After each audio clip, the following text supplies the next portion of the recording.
नमस्कार, आप देख रहे हैं दूरदर्शन किसान। कार्यक्रम गांव किसान में आप सभी का स्वागत है।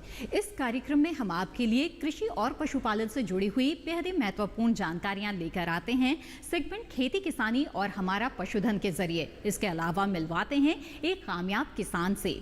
आज इस कार्यक्रम में जहां हम बात करेंगे मशरूम के प्रसंस्करण की, तो वहीं बात होगी मुर्गी पालन में महिलाओं के योगदान के बारे में और मिलवाएंगे एक कामयाब किसान हिरेन शर्मा से। तो आइए शुरू करते हैं आज का ये कार्यक्रम।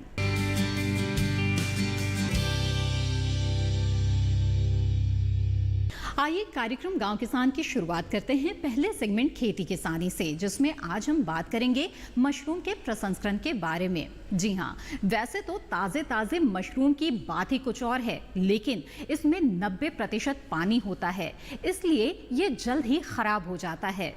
ऐसे में किसान अगर इसका प्रसंस्करण करे, मूल्यवर्धन करे, तो ऐसे में कई तरह के वो उत्पाद बना सकते हैं और अच्छा मुनाफा भी कमा सकते हैं। तो आइए आज विस्तार से जानते हैं मशरूम के प्रसंस्करण के बारे में।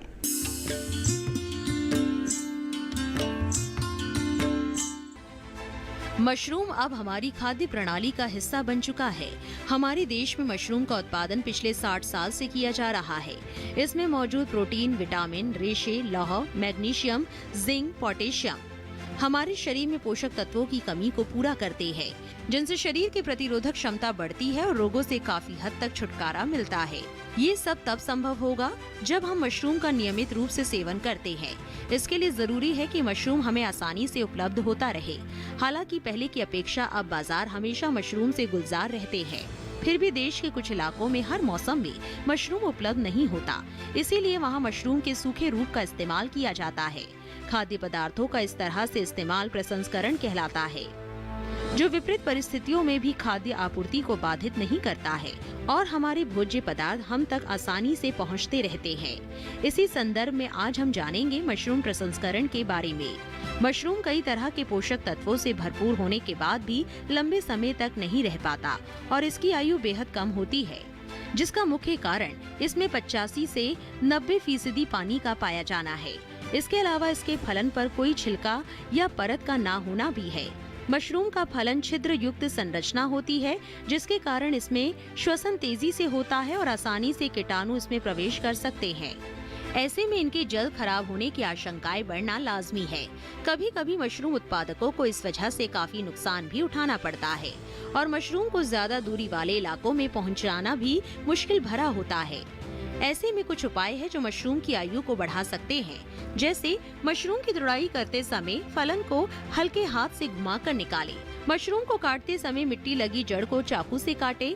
कटे हुए मशरूम को 0.025% पोटेशियम मेटाबाइसल्फाइड के घोल में भिगोएं। इस तरह भिगोए मशरूम को पंखे की हवा में हल्का सुखाएं। पैकिंग करते समय पैकेट में छेद करें। इन छेदों से पैकेट के अंदर की गर्मी बाहर निकल सके। बाजार में भेजने वाले पैकेट में 5% छिद्र करें। भंडारित करने वाले पैकेट में 0.5% छिद्र करना चाहिए। परिवहन के दौरान ऐसे वाहन का चुनाव करें जिसमें तापमान नियंत्रित रखा जा सके। इसके अलावा मशरूम को खराब होने से बचाने के लिए सबसे कारगर उपाय है मशरूम का प्रसंस्करण करना। इस विधि में मशरूम को सुखाकर लंबे समय तक भंडारित कर उपयोग किया जा सकता है। मशरूम को प्रसंस्करित कर बनाए जाने वाले उत्पाद मशरूम पाउडर, मशरूम से बने कुकीज, मशरूम पापड़, मशरूम अचार, मशरूम की बड़ियां, मशरूम के चिप्स, मशरूम का पाउडर, बटन या ढींगरी मशरूम को धोकर व टुकड़े कर कैबिनेट ड्रायर में सुखाने के बाद बारीक पाउडर बना लिया जाता है, जिसका इस्तेमाल मशरूम सूप बनाने में किया जाता है। इसके अलावा इस पाउडर में अन्य खाद्य चीजें मिलाकर कुकीज बना सकते हैं। मशरूम से तैयार ये उत्पाद स्वाद में जितने अच्छे होते हैं, उतने ही सेहत के लिए लाभकारी भी। देश के कृषि विश्वविद्यालयों और कृषि विज्ञान केंद्रों में समय समय पर मशरूम उत्पादन से लेकर उसके प्रसंस्करण पर प्रशिक्षण दिया जाता है। इस तरह के प्रशिक्षण लेने के बाद किसान या मशरूम उत्पादक भविष्य में होने वाले नुकसान को काफी हद तक कम कर सकते हैं, साथ ही आय में इजाफा भी कर सकते हैं। आप ये बताइए कि मशरूम से कौन कौन से व्यंजन आप तैयार करती हैं?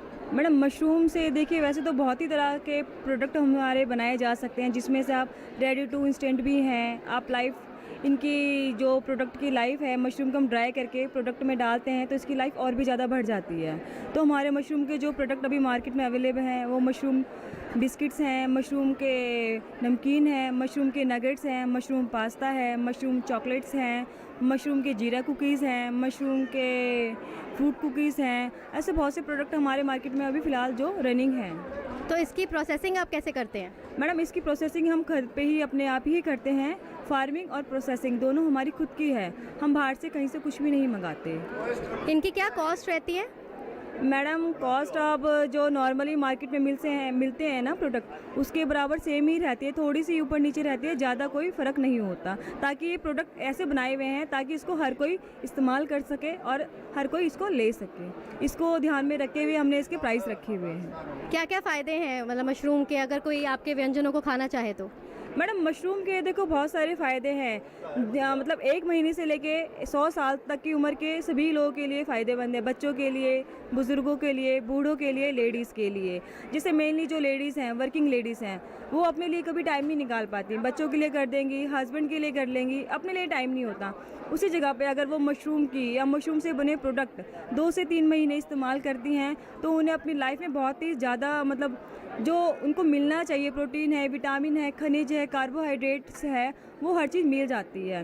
तो मशरूम को अगर आप कहें तो सुपर फूड के नाम से भी जाना जाता है, क्योंकि मशरूम में कैल्शियम, विटामिन, मिनरल्स हर चीज़ लिमिटेड मात्रा में है जो आपको मिलने चाहिए।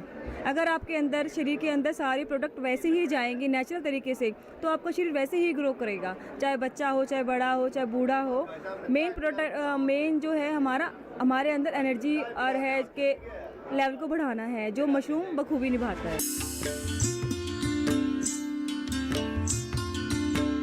तो देखा आपने मशरूम का प्रसंस्करण कर आप कितना लाभ कमा सकते हैं। इसी के साथ कार्यक्रम गांव किसान में वक्त है एक छोटे से ब्रेक का। ब्रेक के बाद देखेंगे अगला सेगमेंट, हमारा पशुधन। आप बने रहें दूरदर्शन किसान पर।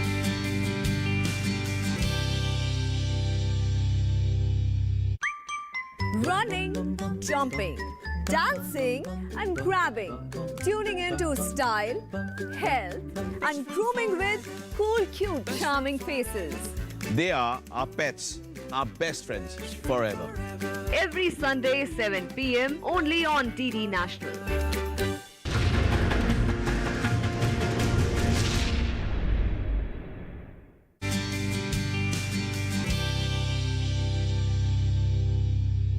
ब्रेक के बाद आप सभी का फिर से स्वागत है। आप देख रहे हैं कार्यक्रम गांव किसान। आज हम बात करेंगे कि किस तरह से मुर्गी पालन के क्षेत्र में महिलाएं बढ़ चढ़कर भाग ले रही हैं और अपनी आजीविका के लिए इसको चुनकर वो आर्थिक रूप से स्वावलंबी बन रही हैं। तो आइए जानते हैं मुर्गी पालन के क्षेत्र में महिलाओं का क्या योगदान है। खेती और पशुपालन में महिलाओं की भूमिका हमेशा से ही रही है। महिलाएं घर के कामों के साथ साथ इन क्षेत्रों में भी अच्छा खासा दखल रखती है। लंबे समय से ही महिलाएं पशुपालन से जुड़ी गतिविधियों जैसे चारा संग्रह करना, पशुओं को समय पर आहार देना, पशु के स्वास्थ्य की देखभाल करना, दूध दोहना, नवजात पशुओं की देखभाल करना और प्रसंस्करण में प्रमुखता से सहयोग करती आई है। इसके बाद भी इस क्षेत्र में महिलाओं की भूमिका को प्रमुखता से नहीं माना जाता है। आज भी पशुपालन में पुरुषों का स्थान अहम माना जाता है, लेकिन सरकार की पहल के बाद महिलाएं अब पशुपालन में खुद को और निखार रही है। वैसे तो पशुपालन की हर विधा में महिलाएं पारंगत है, लेकिन बात करें मुर्गी पालन की तो ये बेहद आसानी से तालमेल बिठाने वाला व्यवसाय है। मुर्गी उत्पादन के लिए शुरुआत करने के लिए लो इनपुट टेक्नोलॉजी आप इस्तेमाल कर सकते हैं। जो गरीब महिलाएं अगर करना चाहती हैं तो उसमें 50 बर्ड्स तक आप स्टार्ट कर सकते हैं। और मुर्गी उत्पादन में मेन जो किया जाता है, या तो आप अंडा उत्पादन के लिए या मीट प्रोडक्शन के लिए। मीट प्रोडक्शन के लिए अगर आप यूज़ करना चाहते हैं तो 35 डेज़ में 5 हफ्तों में आपको रिटर्न मिलना स्टार्ट हो जाता है।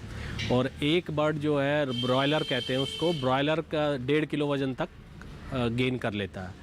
तो उसको आप मार्केट में मार्केट प्राइस पर बेचकर और अपना रिटर्न ले सकते हैं। ग्रामीण इलाकों में महिलाएं घर के काम करते करते भी मुर्गी पालन करके अतिरिक्त आय ले रही है और परिवार के लिए पोषण युक्त आहार का भी बेहतर इंतजाम कर लेती है। उनके इस कौशल को निखारने के लिए सरकार की ओर से प्रशिक्षण कार्यक्रम चलाए जा रहे हैं, जिसमें छोटी छोटी जानकारी लेकर महिला वर्ग आगे बढ़ रहा है। इतना ही नहीं, महिलाएं स्व सहायता समूह बनाकर मुर्गी पालन को ज्यादा सफल बना रही है और कृषि विज्ञान केंद्र इसमें अहम भूमिका निभा रहे हैं। धीरे धीरे हमें कई योजनाओं की जानकारी मिली। हमसे फिर 10 महिलाओं से अपने अपने समस्या निकल के आई। हम 10 महिलाओं से फिर बात करने का मौका मिला, घर से निकलने का मौका मिला। नहीं तो पहले हम घर से नहीं निकलते थे, बस घर का काम, खेत जाना, जंगल जाना, लकड़ी लाना और बच्चों को जो भी खिला पिला बना कर स्कूल पहुंचाना, इतना हमारा काम था। जब समूह बनी तो हम लोगों को 10 महिलाओं के बीच में अपनी बात रखने को आई। 10 महिलाओं से हम हाव भाव हमारा मिला, बातचीत किए, 10-10 रुपया हम जमा किए। जमा करने के बाद हमारा पैसा धीरे धीरे स्तर बढ़ी। हम लोगों का 50 बच्चे हम हैं आत्मा कार्यक्रम से ला के दिए, दाने दिए, खिलाने पिलाने के लिए अनाज, और वो बर्तन भी दिए पानी पिलाने के लिए और दाना खिलाने के लिए। समय में उन्हें टीकाकरण हुई और इसके साथ साथ देख रेख भी हुई। हम लोग पालन पोषण अच्छा से किए। करने के बाद फिर हम लोग बेचे तो हमें खुशी हुई कि हमारी जो योजनाएं थी आत्मा कार्यक्रम से, तो हमें एक योजना दिलाई। हम कोई दीदी 5,000, 6,000, 8,000, 10,000 तक के हम लोग बेचे, तो हमें खुशी हुई कि हमारे जो आर्थिक स्थिति इसमें आजीविका हमारी बढ़ी। तो उनके बच्चे बेचते हैं तो उनसे हमें फ़ायदा होती है, पैसा आ जाती है। उससे हम जो भी खर्चा करें, अनाज या कपड़ा लत्ता, पढ़ाई लिखाई, जो भी, उन्हीं से हमारे पैसे आती है। इस तरह से देखा जाए तो महिलाएं अपने हुनर को नया रूप देकर न सिर्फ आत्मनिर्भर बन सकती है, बल्कि परिवार की आर्थिक स्थिति में भी सुधार ला सकती है।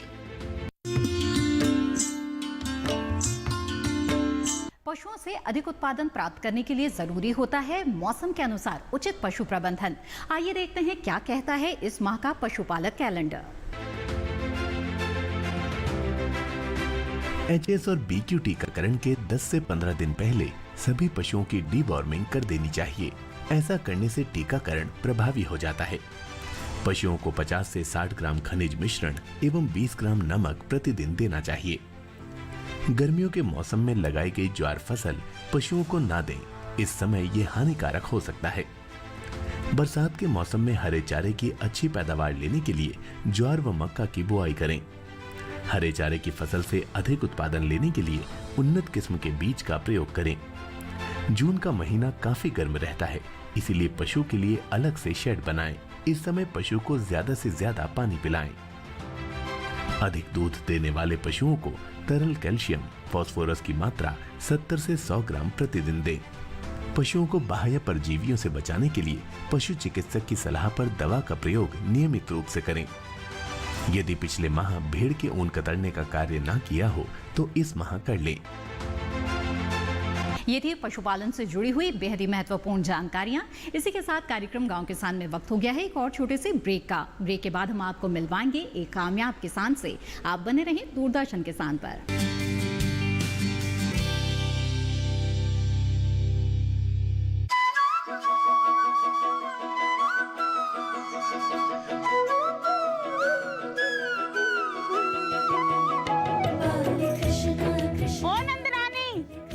माखन चोर ने और उसकी टोली ने सारा आतंक मना कर रखा है। भैया, तुम्हें मुझसे अधिक कॉपियों पर विश्वास है? माखन की मटकी में ज्ञान का सागर। देखिए बाल कृष्ण सोमवार से शुक्रवार रात 9 बजे सिर्फ DD नेशनल पर।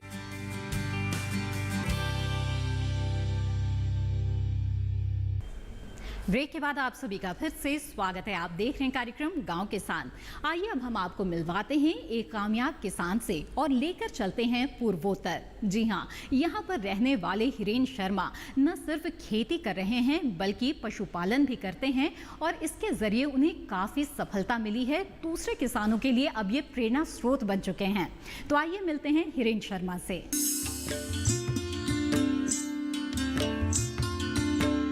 असम एक खूबसूरत राज्य है। प्रकृति की गोद में बसे इस राज्य की राजधानी है गुवाहाटी। गुवाहाटी से करीब 2 घंटे की दूरी पर है जिला मोरी गांव। इसी गांव में रहते हैं किसान हिरेन शर्मा।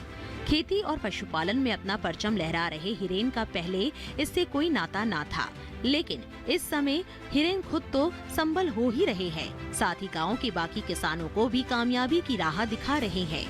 हिरेन बताते हैं कि स्नातक की पढ़ाई करने के बाद परिवार की जिम्मेदारियां उनके कंधों पर आ गई। इन जिम्मेदारियों को पूरा करने के लिए वो नौकरी की तलाश में जुट गए। उनकी तलाश खत्म हुई और हिरेन को एयरफोर्स में नौकरी मिल गई। नौकरी से गुजर बसर चलने लगी, लेकिन किन्हीं कारणों से हिरेन को नौकरी छोड़नी पड़ी। लेकिन परिवार की गाड़ी तो चलानी थी, इसके लिए हिरेन खुद का व्यवसाय करने का विचार बनाने लगे और इस विचार को मूर्त रूप देने के लिए एक फार्म खोला। इसके पहले हिरेन ने प्रशिक्षण लिया। वो बताते हैं कि प्रशिक्षण में हर छोटी लेकिन जरूरी बातों को सिखाया जाता है और ये छोटी छोटी बातें ही सफलता के द्वार खोलती है। हिरेन ने मुर्गी पालन, शुकर पालन भी किया, लेकिन स्थानीय लोगों के विरोध के बाद शुकर पालन का काम छोड़ना पड़ा। इसके बाद हिरेन ने गौ पालन शुरू किया। इस समय हिरेन पशुपालन के साथ साथ मौसम के हिसाब से अलग अलग खेती भी करते हैं। इतना ही नहीं, हिरेन खुद के तालाब में मछली पालन भी कर रहे हैं। पहले खासकर जब मुर्गी और सुअर पालन करने का फैसला किया तो मुझे बहुत विरोध का सामना करना पड़ा था। समाज के कुछ नियम थे और मैं जाति का ब्राह्मण हूँ। बहुत असुविधा का सामना करने के बावजूद मैंने मुर्गी पालन और सुअर पालन किया। कुछ दिनों के बाद मैंने सुअर पालन का काम छोड़ दिया और सिर्फ मुर्गी पालन ही करने लगा। पर हाल ही में मेरी बेटी की शादी के समय ये विरोध बहुत ज्यादा बढ़ गया और मैंने मुर्गी पालन का काम भी छोड़ दिया। अब मैं सिर्फ गौ पालन का काम ही करता हूँ, साथ ही खेती करता हूँ और मछली पालन का काम भी करता हूँ। इन सब से मेरी अच्छी आमदनी हो जाती है। अपनी मेहनत से हिरेन ने हर संभव प्रयास कर सफलता पाई। आज उनकी सफलता की गाड़ी रफ्तार पकड़ चुकी है, लेकिन इस दौरान हिरेन ने मुर्गी पालन का काम भी बंद कर दिया और पूरी तरह से गौ पालन पर फोकस करने लगे। उनके इस काम में उनके परिवार का हर सदस्य सहायता करता है। एक समय था जब उनके पास व्यवसाय शुरू करने के लिए पर्याप्त पूंजी नहीं थी, लेकिन नाबार्ड से सहायता मिलने के बाद पूंजी की व्यवस्था भी हो गई और आज उनका ये व्यवसाय उनकी आर्थिक समृद्धि का सबसे बड़ा कारण है। हिरेन बताते हैं कि शुरुआत में गौपालन में उन्हें पशु हानि भी झेलनी पड़ी, जिसकी वजह जानकारी का अभाव था। इसके लिए हिरेन ने पशुपालन विभाग से सहायता ली और जानकारी मिलने के बाद हिरेन अब साफ सफाई और पशु के आहार पर विशेष ध्यान देते हैं। इन सावधानियों का ही नतीजा है जो उन्हें प्रतिदिन दूध से 6,000 रुपए का मुनाफा होता है। हिरेन ने कुछ पशुपालकों के साथ मिलकर एक संगठन भी बनाया। इसमें दूध से बने उत्पाद और दूध का बेहतर दाम मिलता है। इसका सबसे ज्यादा फायदा छोटे पशुपालकों को मिलता है, जिसके वो हकदार है। कम जानकारी होने की वजह से मेरा बहुत नुकसान हुआ। फिर धीरे धीरे जब जानकारी बढ़ने लगी तब मुझे अलग अलग गायों के बारे में मालूम पड़ने लगा। उनमें होने वाली अलग अलग बीमारी के बारे में मुझे मालूम पड़ा, जिसके लिए मैंने अलग अलग तरह के प्रशिक्षण लिया। लेकिन मुख्य बात थी साफ सफाई।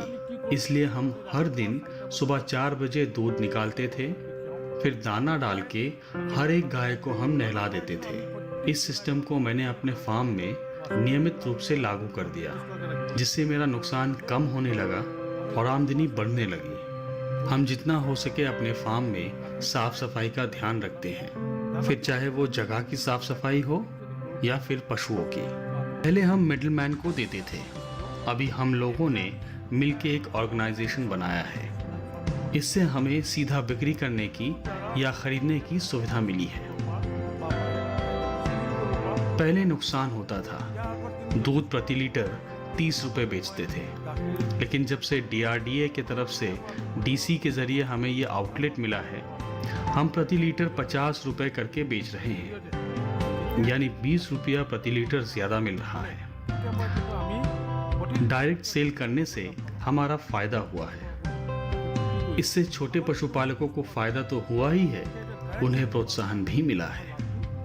हिरेन के इन कार्यों की सराहना गांव के किसान तो करते ही है, साथ ही समय समय पर मार्गदर्शन भी लेते हैं। उनके इन सफल प्रयासों के लिए हिरेन शर्मा को CARI की ओर से राज्य का श्रेष्ठ किसान और श्रेष्ठ गौपालक होने का सम्मान मिल चुका है। इसके अलावा हिरेन को कई बार सम्मानित किया जा चुका है।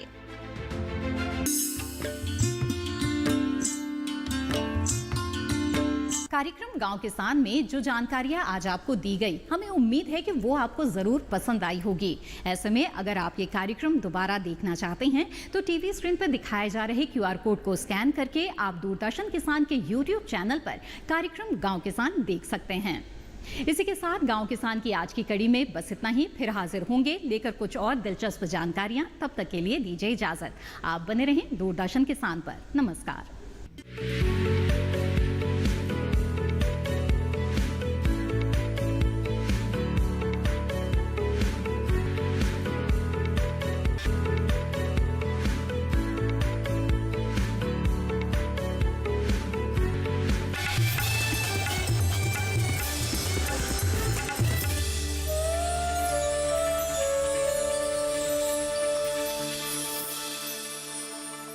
सभी देखने